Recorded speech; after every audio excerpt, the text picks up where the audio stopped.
At least one person has been killed and several others injured after a storm tore through Mississippi.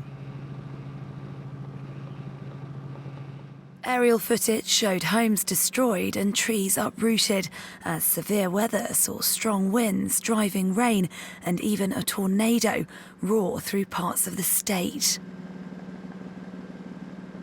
The death and 5 injuries occurred in Kemper County, where about 4,000 homes also had power knocked out by the storms.